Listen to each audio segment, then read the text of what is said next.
మమ్మల్ని మిట్లుగా ప్రేమించిన మా ప్రియ పరులకు తండ్రి, ఈ పరిశుద్ధమైన శ్రేష్టమైన అనుబంధములు తండ్రి.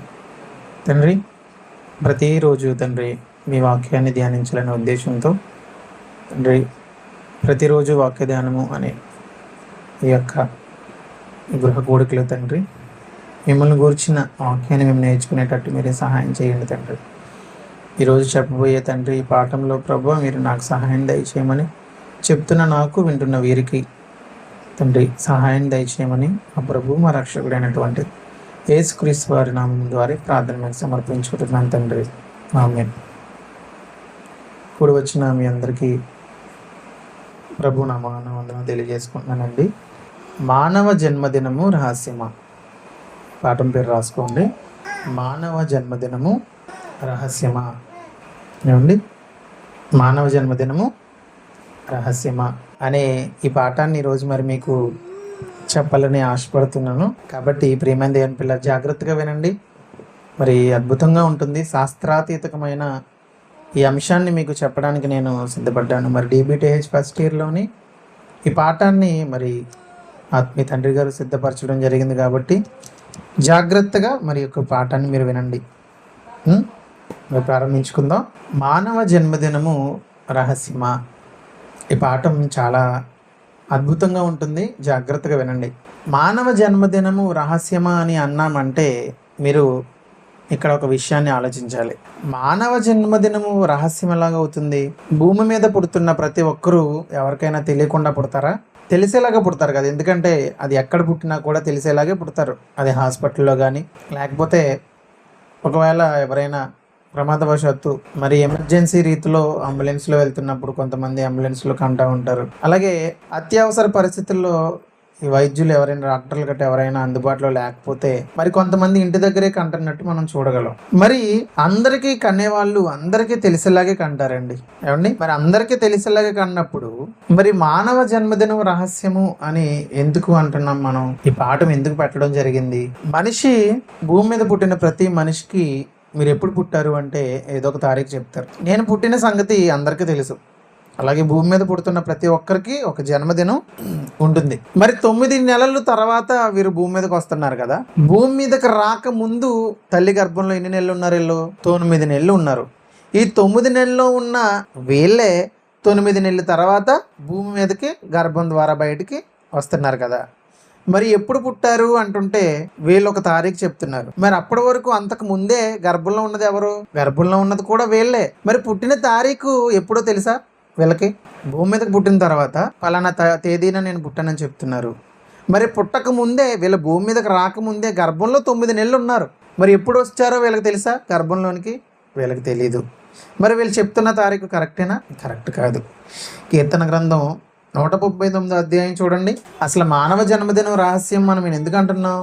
కీర్తన గ్రంథం 139 అధ్యాయము 15వ వచనం చూడండి. నేను రహస్యమందు పుట్టిన నాడు భూమి యొక్క అగాధ స్థలములలో విచిత్రముగా నిర్మింపబడిన నాడు నాకు కలిగిన ఎముకలు నీకు మరుగై ఉండలేదు అని కీర్తనకారుడు రాస్తున్నాడండి. నేను రహస్యమందు పుట్టిన నాడు అని దావీదు గారు అంటున్నారు కదా. దావీదు గారు ఇశ్రాయేలీలకి రాజుగా చేశాడు కదా. దావీదు గారు తెలియని వాళ్ళు ఎవరైనా ఉన్నారా? దావీదు గారు తండ్రి ఎవరు? యెష్షయి. మరి యెష్షయి గారు వీళ్ళెవరికి తెలియకుండానే కన్నారా దావీదు గారిని? వాళ్ళ తల్లి ఎవరో తెలీదా? మరి ఎందుకు అతని తల్లి రహస్యంగా కంది అని అంటున్నాడు అంటే ఇక్కడ చెప్తుంది ఎవరి గురించి? ఆదాము గారి గురించి. ఏమండి? భూమి యొక్క అగాధ స్థలములలో విచిత్రముగా నిర్మింపబడిన నాడు అని అంటున్నాడంటే భూమి యొక్క అగాధ స్థలములో మట్టి నుండి చేసిన వాడు ఎవడు? ఆదామునే కదండి దేవుడు చేశాడు. మరి ఆదాము గారిని చేశాడంటే మరి దావీదు గారు కూడా రహస్యం ముందు పుట్టాను అంటున్నాడు ఏంటి అంటే ఇక్కడ మీరు జాగ్రత్తగా ఆలోచించాలి.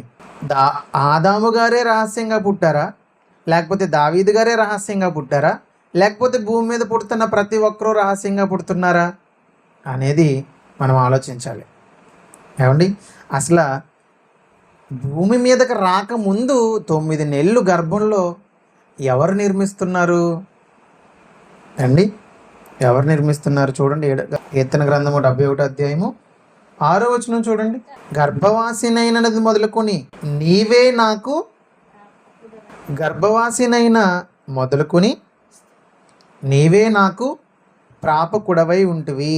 ఏమన్నా గర్భవాసినిగా ఉన్నాను అంటున్నాడంటే, ఇప్పుడు పలానా ఎవరినైనా మీరు ఏ వాసి అండి అన్నాం అనుకోండి, మేము పలానా మార్కొండపాడు వాస్తవ్యులండి, లేకపోతే మేము పలానా రాజమండ్రి వాస్తవ్యులండి అంటూ ఉంటారు.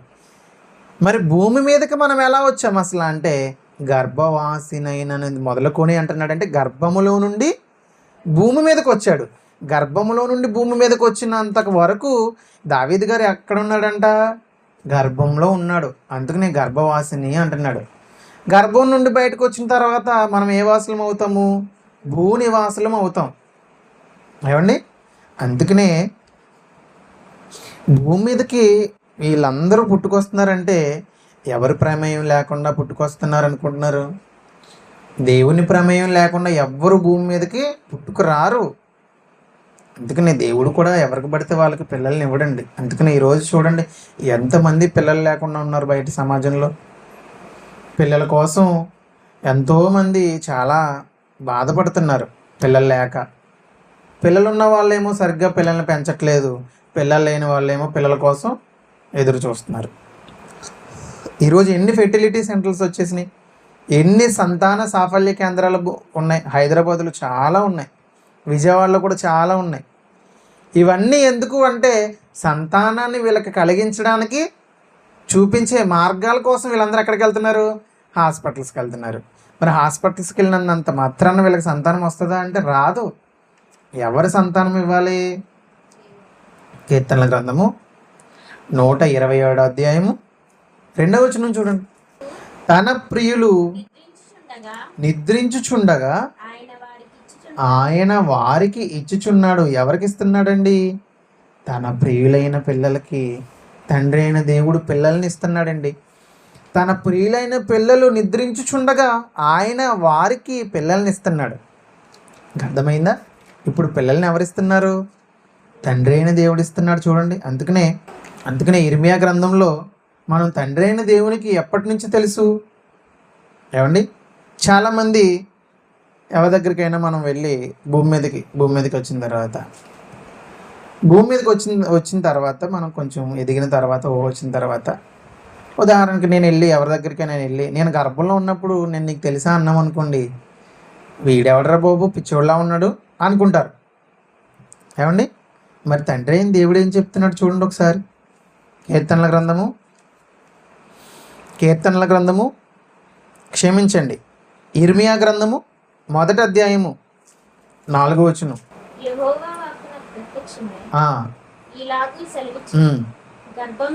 గర్భములో నేను నిన్ను రూపింపక మునిపే నిన్ను ఎరిగితిని ఇర్మియా అంటున్నాడండి. ఏమండి? గర్భములో నిన్ను రూపింపక మునిపే ఇర్మియా అని ఎరిగాడంటే మరి మనల్ని ఎరగడా? గర్భంలోనే ఎరిగిన ఇర్మియాని భూమి మీదకి వచ్చిన తర్వాత కూడా ఇర్మియా చేసే ప్రతి కార్యక్రమం మీద దేవుడు కన్ను దృష్టి ఉంది. ఈరోజు ఇర్మియానే కాదు, మనల్ని కూడా దేవుడు పరిశీలిస్తున్నాడు. తన కన్నులతో మనల్ని పరిశీలిస్తున్నాడు. ఇర్మియానే కాదు, గర్భంలో పడినది మొదలుకొని భూమి మీద పడినది మొదలుకొని భూమి మీదకు వచ్చిన తర్వాత వచ్చిన కాడ నుండి చనిపోయినంత వరకు తండ్రి అయిన దేవుని కన్నుల దృష్టి మన మీద ఉందంటే మీరు నమ్ముతారా? ఇర్మియానే కాదు, మనల్ని కూడా తండ్రి అయిన దేవుడు ఎరిగి ఉన్నాడు. ఇది కేవలం ఇర్మియాకి కాదండి, గర్భంలో పడినది మొదలుకొని ఇర్మియానే కాదు ఎరగడం, మనల్ని కూడా తండ్రి అయిన దేవుడు ఎరిగి ఉన్నాడు. కాబట్టే మనం భూమి మీదకి వచ్చి భూమి మీద క్షేమంగా మనం బ్రతుకుతున్నాం. తండ్రి అయిన దేవుడు మన కోసం ఎంతో కష్టపడ్డాడు. ఈరోజు మరి 9 నెలలు మనం గర్భంలో ఉన్నామంటే అది అద్భుతం, శాస్త్రానికి అందనిది. ఎందుకంటే ఎవరైనా ఒక బాబుని తీసుకొచ్చి 1-2 సంవత్సరాల పిల్లల్ని ఎవరైనా తీసుకొచ్చి ఒక బావిలో కానీ ఒక నూతిలో కానీ పడేయండి, బ్రతుకుతాడా? బ్రతకడు. మరి అలాగా 1-2 సంవత్సరాలు వచ్చిన పిల్లలే చనిపోతున్నారు. అలాగా ఒక 20-30 సంవత్సరాలు ఉన్న వాళ్ళు కూడా ఎక్కడైనా గోదావరిలో పడినా లేకపోతే ఎక్కడైనా సముద్రంలో పడినా బ్రతకట్లేదు ఈత రాకపోతే. 9 నెలలు దేవుడు ఆ పిల్లోడిని అలా కాపాడాడండి. ఎంత కష్టపడి పిల్లల్ని ఆ పిల్లోడిని 9 నెలలు గర్భంలో కాచి కాపాడాడంటే, అందుకనే గర్భంలో పడినది మొదలుకొని నేను నిన్ను ఎరిగి తిని ఇర్మియా అంటున్నాడు. చూడండి, మళ్ళీ చూడండి ఆ వచనం. ఇర్మియా గ్రంథం 1వ అధ్యాయం 4వ వచనం. గర్భములో నేను నిన్ను రూపింపక మునిపే నిన్ను ఎరిగి తిని. గర్భములో మనల్ని రూపింపక మునిపే తండ్రి అయిన దేవుడు మనల్ని ఎరిగి ఉన్నాడు. ఈ భూమి మీద భార్యాభర్తలు వారి దాంపత్య జీవితంలో ఎన్నోసార్లు వాళ్ళు కలుసుకుంటారు. ఎన్నోసార్లు కలుసుకున్నా కూడా మరి ఎప్పుడు ఆమె గర్భవతి అయిందో ఎవరికైనా తెలుస్తుందా? తెలీదు. పోనీ డాక్టర్లకి ఈమె వెళ్తుంది, డాక్టర్ దగ్గరికి వెళ్తుంది. డాక్టర్ గారు కూడా ఎప్పుడమ్మా నువ్వు ఎప్పుడు గర్భవతి అయ్యావమ్మా నువ్వు తెలిసిందా అంటే తెలియదండి. ఎందుకు తెలియదు చెప్పనా? ఆమె తన నెలసరి ఆగిన సుమారు 1.5-2 నెలలు దగ్గరగా అయితేనే తప్ప నేను గర్భవతిని అయ్యాను అని ఆమెకు తెలియదు. డాక్టర్ గారి దగ్గరికి వెళ్తాం. ఈడీడీ అంటారు తెలుసా? Estimation date of delivery. ఎప్పుడు పుడతారో కూడా వాళ్ళకి తెలీదు. ఖచ్చితమైన నిర్ధారణ లేదు వాళ్ళకి. అందుకనే అంచనా పలానా రోజున పుడతారు అనే అంచనా తప్ప ఖచ్చితంగా ఆ రోజే పుడతారని డాక్టర్లు ఎవరూ చెప్పలేరు. ఒకవేళ అంత ఖచ్చితంగా చెప్పినా కూడా అయితే ఆ ముందు రోజు కానీ లేకపోతే ఆ తర్వాత రోజు కానీ కొంతమంది అయితే డేట్ ఇచ్చిన నెల రోజుల ముందే పుట్టేస్తారు. కొంతమంది 2 నెలల ముందే పుట్టేస్తారు. వాళ్ళని నెల తక్కువ పిల్లలు అంటూ ఉంటారు. మరి ఎందుకు వీళ్ళు చెప్పలేకపోతున్నారు? గర్భంలో పడినది మొదలుకొని ఎరిగింది ఎవరు? తండ్రి అయిన దేవుడికి మాత్రమే తెలుసు, ఇంకెవరికి తెలియదు. అందుకనే కీర్తన గ్రంథం 139వ అధ్యాయం 16వ వచనం చూడండి.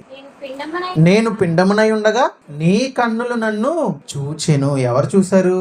నేను పిండమునై ఉండగా నా తండ్రి చూడలేదు. నేను పిండమునై ఉండగా నా తల్లి చూడలేదు. నేను పిండమునై ఉండగా డాక్టర్లు చూడలేదు. నేను పిండమునై ఉండగా ఎవరు నన్ను చూశారు? దేవుడు చూశాడు. దేవుడు చూశాడు కాబట్టే మనం బ్రతుకున్నాం. అర్థమైందా? చదవండి ఇంకా. నియమింపబడిన దినములలో ఒక్కటైనా కాక మునిపే నా దినములైనయు నీ గ్రంథములో. తండ్రి అయిన దేవుని దగ్గర ఒక గ్రంథం ఉందంట. ఆ గ్రంథంలో మనం ఏదైతే చెయ్యాలి అని దేవుడు కోరుకున్నాడో ముందుగానే ఆ గ్రంథంలో దేవుడు ఏం చేశాడు? రాసి పెట్టుకున్నాడు. మన గురించి ఏదైతే రాసుకున్నాడో అది మనం చేయగలుగుతున్నామా? చెయ్యట్లేదు కాబట్టి ఇంకా లోకంలో ఉండిపోయాం. మనం సంఘంలోనికి రాకుండా, సంఘంలోకి వచ్చినా కూడా యేసుక్రీస్తు వారి కోసం బ్రతకకుండా, తండ్రి అయిన దేవుని కోసం బ్రతకకుండా ఇంకా భూమి మీద ఇలాగే అన్యులుగా మనం జీవించేస్తున్నామే. మరి ఇంకెందుకు మనల్ని ఎన్నుకోవాలి? తండ్రి అయిన దేవుని నుండి జీవం పోసుకుని భూమి మీదకి ఎవరు వచ్చారు? ఆదాము గారు వచ్చారు.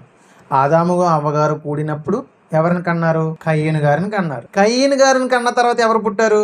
హేబేలు గారు పుట్టారు. హేబేలు గారు చనిపోయారు. ఆ తర్వాత షేతు, హాము, యాపేతు, ఇంకా వీళ్ళందరూ ఇలా పుట్టుకొచ్చారు. వాళ్ళ తర్వాత ఈ తరంలో మనం పుట్టాం. ఏమండి, ఇక్కడ ఒక విషయం చెప్తాను. ఏంటంటే తల్లిదండ్రులు కలిసిన తర్వాత మీకు సైన్స్ చెప్తాను. ఏదో బైబిల్ అనుకుంటారు కానీ మత గ్రంథం కాదండి బైబిల్. మత గ్రంథం కాదు బైబిల్, మహాజ్ఞాన గ్రంథం.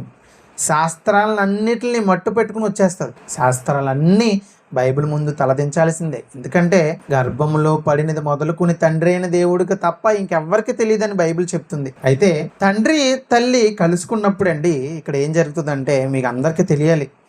తల్లిదండ్రులు వాళ్ళు కలుసుకున్నప్పుడు తండ్రి నుంచి సుమారు 40-50 కోట్ల శుక్రకణాలు రిలీజ్ అవుతాయి. ఎన్ని కోట్లు? 40-50 శుక్రకణాలు.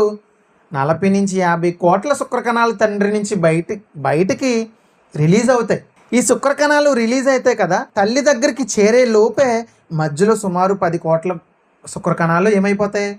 చచ్చిపోతాయి. ఈ చచ్చిపోయి ఈ కొన్ని ఇంకా ముందుకెళ్ళేసరికి తల్లిలో కొన్ని తెల్ల రక్త కణాలు ఉంటాయి. తెలుసా మీకు? వైట్ బ్లడ్ సెల్స్ అంటారు. ఒక 20-30 కోట్ల కణాలని ఇవి తినేస్తాయి. తెల్ల రక్త కణాలు తినేస్తాయి. ఇప్పుడు ఎన్ని మిగిలినాయి? ఒక 10 కోట్లు లేకపోతే ఒక 5 కోట్లు మిగులుతాయండి.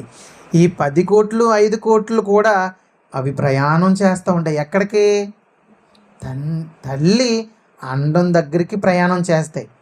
ఈలోపు తల్లిలో చాలా ఎగ్స్ ఉంటాయి. తెలుసా మీకు? ఎగ్స్ అనేవి చాలా ఉంటాయి. కానీ ఆ టైంకి ఒక్కటి పరిపక్వత చెందుతుంది. ఆ పరిపక్వత చెందిన అండం ఎక్కడికి వస్తుంది తెలుసా? తల్లి గర్భం ఆ ముఖద్వారం దగ్గరికి వచ్చి వెయిట్ చేస్తుంది. ఎవరి కోసం? శుక్రకణం కోసం వెయిట్ చేస్తుంది. అక్కడి నుంచి ఇక్కడికి ఈ అండం వచ్చి వెయిట్ చేయాలి అని ఎవరు పంపించారు? దాన్ని దేవుడు పంపించాడు. తెలుసా మీకు? ఆ అండం తల్లి గర్భాశయం నుంచి ఈ ముఖద్వారం దగ్గరికి వచ్చి వెయిట్ చేస్తేనే కానీ తల్లి గర్భవతి కాదు. తెలుసా మీకు? ఈ తండ్రిలో నుంచి వచ్చిన శుక్రకణాలు 10 కోట్ల నుంచి 5 కోట్లు అన్నీ వచ్చినాయి కదా, వీటన్నిటిలో కూడా తల్లి గర్భం ఎంతమందికి ఇస్తుంది తెలుసా అవకాశం? ఒక్కళ్ళకే అవకాశం ఇస్తారు. ఒక్కళ్ళకే కానీ, ఇద్దరికి కానీ, ముగ్గురికి కానీ, అది ఆ స్త్రీని బట్టి ఉంటుంది. మరి 10 కోట్ల మందిలో మరి వీళ్ళని ముందుకు పంపించింది ఎవరు? దేవుడే పంపించాడు. ఎలా తెలుసా? నాయనా ఈసారికి హరీష్ని వెళ్ళనివ్వండి, మీరు ఆగిపోండి. ఈసారికి శశిని పంపించండి, మీరు ఆగిపోండి. ఈసారికి మంజుని పంపించండి, మీరు ఆగిపోండి అని తండ్రి అయిన దేవుడు మనల్ని గింటాడు కాబట్టే మనం వెళ్ళి తల్లి గర్భంలో కూర్చున్నాం. లేకపోతే మనకేం తెలుసు? భూమి మీదకి రాకముందే మనం పరుగా పందుల్లో ఏమీ తెలియకుండానే మనం విజయం సాధించి తల్లి గర్భాన్ని చేరుకుంటే మరి భూమి మీదకి వచ్చిన తర్వాత ఎన్ని తెలుసుకున్న మనము మరి దేవుడి కోసం బ్రతకాల వద్దా? అవునా? తండ్రి నుంచి 50 కోట్ల శుక్రకణాలు బయలుదేరి వస్తుంటే 10 కోట్ల శుక్రకణాలు దారిలో చచ్చిపోతే ఒక 20 నుంచి 30 కోట్ల కణాలనేమో తెల్ల రక్త కణాలు మింగేసి చంపేస్తుంటే తర్వాత మిగిలిన కొన్ని తల్లి గర్భం దగ్గరికి పరిగెత్తుకుని వెళ్తాయి. ఈ తల్లి గర్భం దగ్గరికి పరిగెత్తుకుని వెళ్ళిన వాటిల్లో తల్లి గర్భం ఒక్కరికి మాత్రమే అవకాశం ఇస్తుంది. ఆ ఒక్కలో మీరు, నేను. మరి వెనకాల ఇంత ప్రక్రియ జరుగుతుందే, ఇంత ప్రక్రియ జరుగుతుంది. ఇది ఎవరికన్నా తెలుసా? అందుకనే గర్భములో నిన్ను నేను రూపింపక మునిపే నాకు తెలుసు అన్నాడు తండ్రి అయిన దేవుడు. మీకు తెలియదు, ఎందుకంటే దేవుడు నేనే కాబట్టి నాకు తెలుసు అన్నాడు. అర్థమైందా? ఇంకో వచనం చూడండి, ఇంకో వచనం చూడండి. అదే అధ్యాయం 13వ వచనం చూడండి. దేవుడు తల్లి గర్భంలో దేవుడు అవయవాల్ని నిర్మిస్తున్నాడు. అవండి ఒక నిర్మాణం అంటే దాన్ని ఏమంటారు చెప్పండి? ఒక నిర్మాణం అంటే ఏమంటారు దాన్ని? ఒక పూరి గుడిసిన నిర్మాణం అంటారా? ఒక చిన్న బిల్డింగ్ నిర్మాణం అంటారా? ఒక పాక నిర్మాణం అంటారా? ఒక రేకుల షెడ్ నిర్మాణం అంటారా?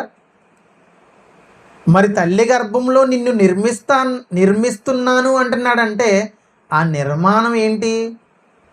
మానవ ఆకార నిర్మాణం. ఆ నిర్మాణాన్ని ఎవ్వరూ చేయలేరు. నిర్మాణం అంటే మన అవయవాలేనండి. భూమి మీద మనల్ని మళ్ళీ ఎవరైనా తయారు చేయగలరా? చేయలేరు. అందుకే దేవుడు నిర్మాణం అన్నాడు. ఈ అవయవాలు, ఈ చేతులేంటి, ఈ కళ్ళేంటి, కాళ్ళేంటి, ఈ ముక్కేంటి? ఏమండి మీకు ఇంకొక విషయం చెప్పాలి. తల్లి అండాన్ని చేరుకున్న తర్వాత ఆ అండము పిండంగా మారుతుంది. ఆ పిండం దినదినము ఏమవుతుంది? వృద్ధి చెందుతుంది. ఒకరోజు గుండె వస్తుంది, ఒకరోజు చెవులు వస్తాయి, ఒకరోజు ఊపిరితిత్తులు వస్తాయి, ఒకరోజు చెవులు వస్తాయి, ఒకరోజు కాళ్ళు వస్తాయి, ఒకరోజు ముక్కు వస్తుంది. ఇవన్నీ కణాలన్నీ ఒకటే. తెలుసా మీకు? కణాలన్నీ ఒకటే. అందులో కొన్ని కణాలేమో గుండెగా మారుతాయి, అందులో కొన్ని కణాలు చెవులుగా మారుతాయి, కొన్ని కణాలు ఊపిరితిత్తులుగా మారుతాయి, కొన్ని కణాలు చేతులుగా మారుతాయి.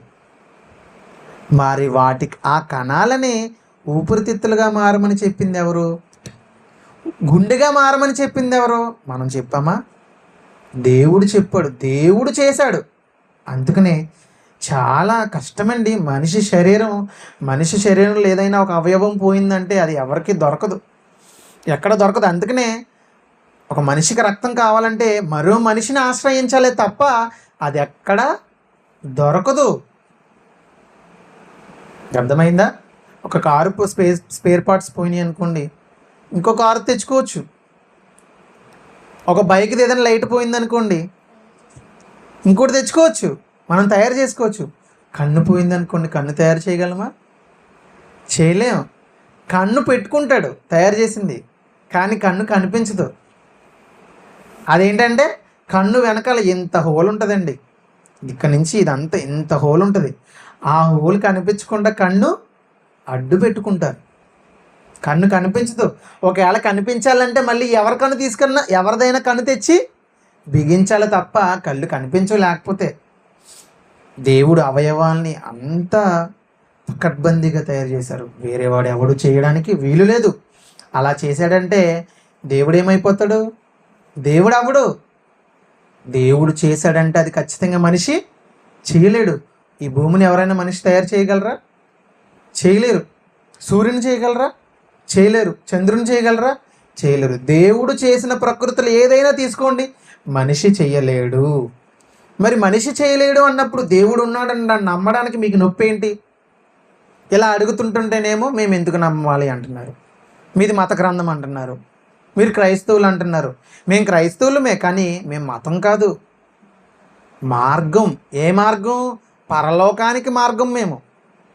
మీరు పరలోకానికి వెళ్ళాలంటే ఒక్క క్రీస్తే మార్గం రా అని మేము చెప్తున్నాం. ఇది మతం కాదు. బైబిల్లో ఎక్కడా మతం అనేది లేదు. క్రైస్తవ్యం మతం అని ఎక్కడా లేదు బైబిల్లో. నేనే క్రీస్తు, నేనే మార్గం అన్నాడు. ఆ మార్గం ద్వారా తప్ప మీరు ఎక్కడికి వెళ్ళలేరు, పరలోకం చేరలేరు. చూడండి, కంటున్నది తల్లి అనుకుంటారండి.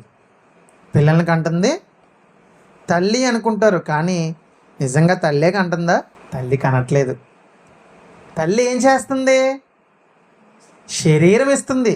మరి ఆత్మ ఎక్కడి నుంచి వచ్చింది? తండ్రి నుంచి వచ్చింది. నిజంగా తల్లే కనేలా ఉంటే తండ్రి అవసరం ఎందుకు? తండ్రి లేకుండా తల్లి కనొచ్చు కదా. తండ్రి ఉంటేనే తల్లి కనగలదు, లేకపోతే తల్లి కనలేదు. తండ్రిలో నుంచి వచ్చిన శుక్రకణానికి తల్లి ఏం చేస్తుంది? శరీరాన్ని ఇస్తుంది. అందుకనే గర్భము అన్నాడు. అదేంటది? గర్భవాసి. ఆ గర్భములో తండ్రి నుంచి వచ్చిన శుక్రకణానికి తల్లి శరీరాన్ని ఇస్తుంది. అర్థమైందండి? ఇంకొక ఉదాహరణ చెప్తాను. స్కూల్లో మీరు జాయిన్ చేసేటప్పుడు మాస్టర్లు పిల్లల్ని జాయిన్ చేసేటప్పుడు ఒకటి అడుగుతారు. ఏమని అడుగుతారు? మీ తల్లిదండ్రులు అంటారు కదా. సన్ ఆఫ్ అని తండ్రి పేరు రాస్తారా, తల్లి పేరు రాస్తారా? తండ్రి పేరు రాస్తారు. ఎందుకు తెలుసా? తండ్రి నుంచే మనం వచ్చాం కాబట్టి. వంశం ఎక్కడి నుంచి వస్తుంది? వంశాభివృద్ధి తండ్రి నుంచే వస్తుంది. అందుకనే చాలామంది అప్పట్లో నుండి ఆడపిల్లలు పుడితే ఒప్పుకునే వాళ్ళు కాదు. ఎందుకు? ఆడపిల్ల పుడితే వీళ్ళకి వంశాభివృద్ధి ఉండదు, మగవాడితోటే వంశాభివృద్ధి రావాలి కాబట్టి ఆడపిల్లలు పుడితే ఒప్పుకునేవారు కాదు. అర్థమైందా? మరి స్కూల్లో మాస్టర్లకు తెలిసినప్పుడు మరి మీకు తెలియొద్దా? వంశం అనేది తండ్రి నుంచి వస్తుంది. ఇప్పుడు వీళ్ళు కనిపెట్టారు. ఏది? తల్లి కనట్లేదు, పిల్లలు కనడానికి కారణం తండ్రే కారణం అని ఇప్పుడు ఒప్పుకుంది సైన్స్. ఇప్పుడు ఒప్పుకుంది శాస్త్రం. మరి బైబిల్లో ఎప్పుడు రాయబడింది తెలుసా? చూడండి, మత్తయి సువార్త 1వ అధ్యాయం 1వ వచనం. మత్తయి సువార్త 1వ అధ్యాయం 1వ వచనం. అబ్రహాము కుమారుడగు దావీదు కుమారుడైన యేసుక్రీస్తు వంశావళి. అబ్రహాము ఎవరిని కన్నాడంట? శారా గారు కదా. అబ్రహాము గారు ఇస్సాకుని కన్నాడని ఉంది, కానీ శారా గారు కన్నారా ఉందా? తర్వాత సరే, అబ్రహాం గారి విషయంలో ఏదో పొరపాటు పడ్డారే అనుకుందాం. తర్వాత ఇదేంటి మళ్ళీ? యాకోబుని కన్నది ఎవరు? యాకోబుని కన్నది ఎవరండి? రెబ్కా గారికి అన్నారు కదా. మరి ఇక్కడ ఇస్సాక్ అని వేసాడేంటి? సరే, ఇస్సాకు విషయం కూడా పక్కన పడాలి. తర్వాత యూదా కూడా యాకోబుని కన్నది ఎవరంట? శారా గారు ఎవరిని కన్నారు? ఇస్సాకుని కన్నారు. ఇస్సాక్ భార్య ఎవరు? రెబ్కా గారు ఎవరిని కనాలి? యాకోబుని కనాలి. యాకోబు గారి భార్య ఎవరు? రాహేలు, ఇంకా లేయా. మరి ఇక్కడ ఆడవాళ్ళ పేర్లు ఇవ్వకుండా మగవాళ్ళ పేర్లు ఎందుకు ఇచ్చాడు అంటే, కంటున్నది ఆడవాళ్ళు కాదు, కంటున్నది తండ్రులు అని బైబిల్ ఎప్పుడో చెప్పింది. 2000 సంవత్సరాల క్రితమే బైబిల్లో ఉంటే ఇప్పుడు వచ్చి మేం చెప్పేశామంటున్నారు. అందుకనే శాస్త్రం ఏది కనిపెట్టినా కూడా దానికి మూలం ఏంటి? బైబిలే మూలం. బైబిల్ ఇంత గొప్పది. బైబిల్ శాస్త్రాలకు అతీతమైనది, శాస్త్రాలకు మించినది బైబిల్ అని ఎవరైనా చెప్తున్నారా? ఎవరూ చెప్పట్లేదండి. ఏవండి? ఎవరూ చెప్పట్లేదు. ఎవరూ చెప్పట్లేదు. చూడండి, ఇంకొక విషయం చెప్తాను. నిజంగా మనం తండ్రి అయిన దేవుడి నుంచి మనం ఎక్కడికి వచ్చాం? ఏమంటే, నేను తల్లి నుంచి బయటకు వచ్చాను, గర్భం నుంచి. మరి తల్లిలోనికి ఎలా వచ్చాను? నేను తండ్రి నుంచి వచ్చాను. మరి మా నాన్నగారు ఎవరి గర్భంలో నుంచి వచ్చాడు? వాళ్ళ నాన్న గర్భంలోంచి వచ్చాడు. మరి వాళ్ళ నాన్నగారు ఎవరి దగ్గర గర్భంలో నుంచి వచ్చాడు? వాళ్ళ నాన్నగారు. అలా తండ్రులు తండ్రులు తండ్రులు తండ్రులు తండ్రులు అలా వెనక్కి వెళ్ళిపోతే ఆదాము గారి దగ్గరికి వెళ్ళిపోవాలి మనం. లూకాసు వార్త 3వ అధ్యాయం 38వ వచనం. కేయినాను ఎనోషుకు. ఏమని ఇక్కడ కూడా వాళ్ళ తల్లి పేర్లు చెప్పట్లేదు. చూడండి, తండ్రి పేర్లే చెప్తున్నాడు. చదవండి. కేయినాను ఎనోషుకు ఏనోషు షేతుకు, షేతు ఆదాముకు, ఆదాముని ఎవరికన్నారంట? దేవుడు కన్నాడంటండి. ఇప్పుడు మనం ఎక్కడి నుంచి వచ్చాము? తండ్రి అయిన దేవుని గర్భంలో నుండి భూమి మీదకి మనం వచ్చాము. ఇప్పుడు నీకు నిజంగా భూమి మీదకి వచ్చిన నీకు జన్మదినం అనేది ఉందనుకో, అర్థమైందా? ఇప్పుడు జన్మదినం రహస్యం అని చదువుకుంటున్నాం కదా, మరి నిజంగా నీకు జన్మదినం రహస్యమైన రహస్యం. ఎందుకంటే నీ పుట్టిన తేదీ నీకు తెలియదు, నువ్వు చనిపోయే తేదీ కూడా నీకు తెలీదు. ఒకవేళ నేను పుట్టిన తేదీ నీకు తెలుసు అని నువ్వు అన్నావు అనుకో, అది నీ పుట్టిన తేదీ కాదు, భూమి మీదకు వచ్చిన తేదీ. భూమి మీదకు వచ్చిన తేదీ అది పక్కన పెడితే మరి గర్భంలో ఉన్నది ఎవరు? అది కూడా నువ్వే. మరి నీకు పుట్టిన తేదీ ఏది? నీకు పుట్టిన తేదీ లేదు. నువ్వు దేవునికి పుట్టావు కదా. ఒకవేళ నిజంగా నీకు జన్మదినం అనేది ఉంటే దేవుడికి కూడా ఏముండాలి? జన్మదినం అనేది ఉండాలి. నీకు ఆదియు లేదు, అంతము లేదు. తండ్రి అయిన దేవుడికి కూడా ఆది లేదు, అంతము లేదు. తండ్రి అయిన దేవుని దగ్గర నుంచి నువ్వు వచ్చావు కాబట్టి నీకు ఆది అంతం ఉంటే ఆయనకు కూడా ఏముండాలి? ఆది అంతం ఉండాలి. అందుకనే ఆయన ఏమంటాడు? నేను ఉన్నవాడిని అంటాడు. ఉన్నవాడంటే ఉన్నవాడు. తండ్రిలోనికి వచ్చిన మనము తండ్రిలో నుంచి తల్లి గర్భంలోనికి వచ్చి భూమి మీదకి శరీరాలతో మనం భూమి మీదకి వచ్చాము.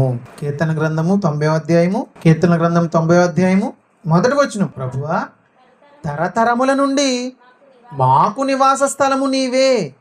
పర్వతములు పుట్టక మునుపు భూమిని లోకమును నీవు పుట్టింపక మునుపు యుగయుగములు నీవే దేవుడువు. నీవు మనుషులను మంటికి మార్చుచున్నావు, నరులారా తిరిగి రండని సెలవిచ్చుచున్నావు. భూమి మీదకి వచ్చిన మనము తండ్రి అయిన దేవుని దగ్గరకు మరలా మనము వెళ్ళిపోవాలి. ఈ భూమి మీదకు వచ్చిన మనము మన యాత్రను ముగించుకుని తండ్రి అయిన దేవుడు పిలిచిన ప్రకారము నరులారా తిరిగి రండిని ఎలాగైతే ఆయన సెలవిచ్చాడో ఆయన దగ్గరికి మనం చేరిపోవాలి. తండ్రి అయిన దేవుని దగ్గర నుంచి మన తండ్రి భూమి మీద ఉన్న మన తండ్రి గర్భంలోనికి మనం ఎలాగైతే వచ్చామో అలాగే చనిపోయిన మరుక్షణమే మనం ఎక్కడికి వెళ్ళిపోవాలి? తండ్రి అయిన దేవుని దగ్గరికి వెళ్ళిపోవాలి. మరి భూమి మీదకి రాకముందు మనమందరం ఎక్కడున్నాము? భూమి మీదకి రాకముందు మనమందరం ఎక్కడ ఉన్నాము? తండ్రి గర్భంలో ఉన్నాము. ఉదాహరణ చూద్దామా? యోబు గ్రంథం 38 అధ్యాయము 21 వచనం. యోబు గ్రంథము 38 అధ్యాయము 21 వచనం చూడండి. యోబు గ్రంథం 38 అధ్యాయము 4 వచనం చూడండి. నేను భూమికి పునాదులు వేసినప్పుడు నీవు ఎక్కడ ఉంటివి అన్నాడు. ఏమండి, భూమికి పునాదులు వేసినప్పుడు అంటే అసలు మరి భూమే లేదు అన్నప్పుడు మనం ఎక్కడి నుంచి వచ్చాం? అసలు ఈ ప్రశ్నకి ఎవరైనా సమాధానం చెప్పగలరా? భూమికి పునాదులు వేసినప్పుడు నీవు ఎక్కడున్నావు అంటే ఇంకా యోబు గారికి మాటలేదు, ఇంకా మైండ్ పోయింది. ఇంకొకసారి ఏం ప్రశ్న ఇది? తండ్రి అయిన దేవుడు ప్రశ్న వేస్తే మనం ఎవడో సమాధానం చెప్పలేడు. ఈ రోజు నిజంగా నిజమైన క్రైస్తవుడు సరిగ్గా ఒక ప్రశ్నగాని అడిగాడంటే ఎవడు సమాధానం చెప్పలేడండి. 21 వచనంలోకి వచ్చేసరికి ఏమంటున్నాడు? ఇదంతా నీకు తెలిసే ఉన్నది కదా, నీవు బహువృద్ధుడవు, నీవు అప్పటికే పుట్టి ఉన్నావు. ఎక్కడ పుట్టి ఉన్నాం మనం? తండ్రి అయిన దేవుని గర్భంలో పుట్టి ఉన్నాం.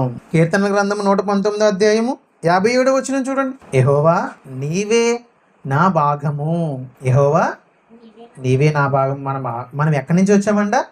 తండ్రి అయిన దేవుని గర్భంలో నుంచి భాగాలుగా విడిపోయి భూమి మీదకి వచ్చాం. ఇంకా వచ్చిన చూడండి. అసలు ఇవన్నీ ఎందుకు జరిగినాయి తెలుసండి?